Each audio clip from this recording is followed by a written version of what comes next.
Fari l'ânesse. Il était une fois une jolie femme, si jolie, oh si jolie qu'elle ne semblait pas un être humain. Un roi la vit et dit, « Cette femme-là, il faut que je l'épouse. » Il partit la trouver, s'occupa de tout et l'épousa. Il l'amena dans sa demeure. Or, il se trouvait que cette femme n'était pas un être humain, c'était une ânesse. Chaque jour, au bout d'un certain temps, elle disait qu'elle allait uriner, ou encore qu'elle allait se promener. Or, chaque fois, elle se transformait, car ses congénères les ânes l'appelaient derrière le village. Elle répéta cela, le répéta jusqu'à ce qu'un jour, elle demanda de partir en un lieu plus éloigné, prétextant qu'elle allait voir ses parents. Le roi la laissa partir. Elle allait en réalité voir les ânes de la brousse. Elle partit rejoindre les ânes et se transforma.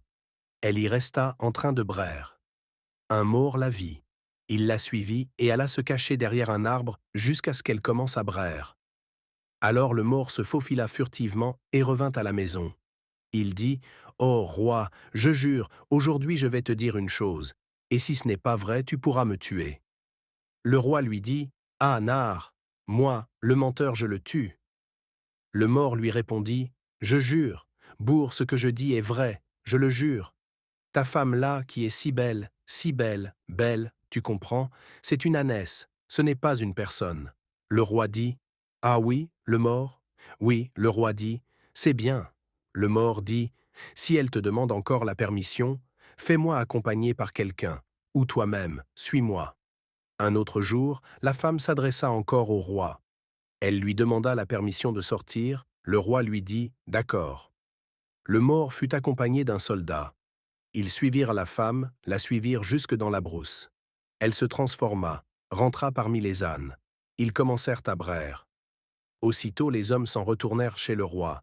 L'homme dit, « Ô roi, par Dieu, ce que le mort a dit, c'est la vérité, je jure que c'est vrai. » Le roi dit, « C'est bien, je verrai cela moi-même. » Il en fut ainsi.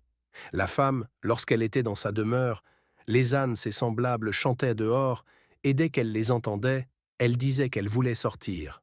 Quand on eut découvert ses manières d'agir, le roi se dit, « Je verrai cela moi-même. » Et un jour, alors que le roi était assis à côté de sa femme, les ânes au dehors commencèrent à chanter.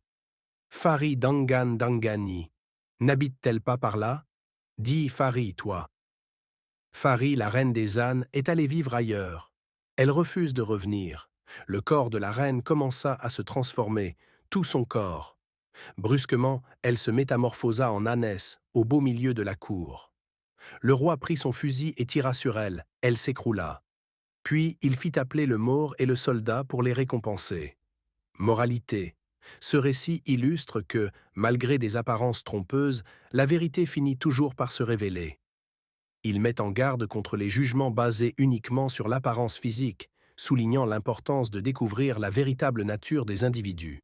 De plus, il rappelle qu'il est sage d'écouter les avertissements et les conseils des personnes sincères, car ignorer la réalité peut mener à des conséquences fâcheuses.